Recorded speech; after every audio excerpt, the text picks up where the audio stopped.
I was unaware, right, that you were going through this when I met you and we were working together.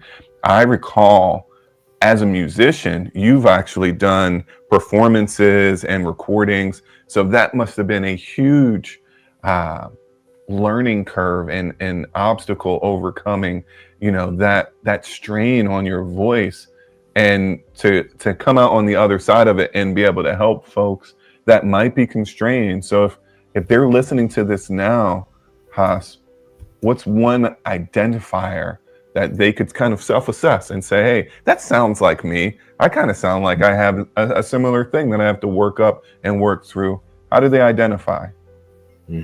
That's a great point, and it comes up a lot. And I've been thinking how I can make this more concise for people to self-identify. And the truth is, everyone is on the spectrum of having what I call an inhibited voice. And everyone is on the spectrum of having room to improve their voice. And here's why. We are all humans. We all have a nervous system. And we all had to be socialized. We all heard no for the first time as children. And that no, it's not traumatic, but it's for a child, it creates body armoring. The first time we hear no, tension happens in the body. The first time we hear, be quiet and sit down, we develop tension in the body. Don't be loud, we develop tension in the body.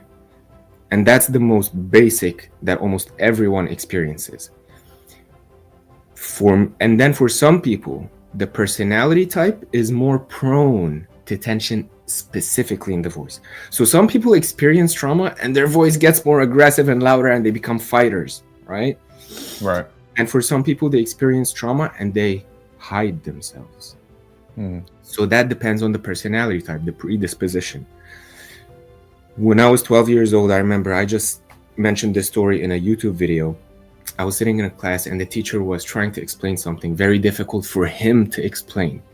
He was getting frustrated, kids were not understanding, and I decided I'm going to ask a question. So I asked him a question, raised my hand. He stopped the whole class, stared at me, and he started yelling and screaming. He took out his frustration on me. Being the quiet kid that I am, I froze even more, and tension everywhere, especially my voice, my throat. And ever since, expressing myself loudly or boldly became very difficult. And even if I tried to express joy or excitement, I would feel like it's feeling fake, it's not normal. So I just stayed in that monotone range. I stayed in that safe spot. To try to answer your question, how can people identify it? If you ever swallowed your words instead of speaking comfortably, that's an identifier. If you ever wanted to grab something, wanted to go for something, express an idea that was half-baked, but felt inhibition and restriction, you didn't want to embarrass yourself, you didn't want your tonality to sound off, that's a sign of an inhibited voice.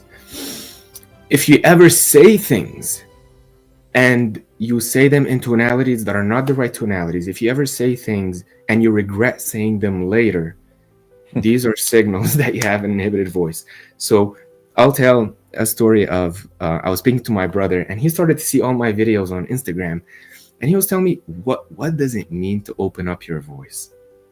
And the funny thing, Bobby, my brother and myself are complete opposites. I'm the extreme introvert, the extreme quiet, and he's the loud one, right? Right. So I tried to explain it to him and it kind of like didn't make sense. I was like, let me just walk you through the exercises and see if you're going to feel it. So I walked him through a 30-second vocal exercise. And I told him, think of something that this week you want to say, you want to communicate to someone. It could be something more challenging. And he thought of something. He was trying to introduce himself to someone.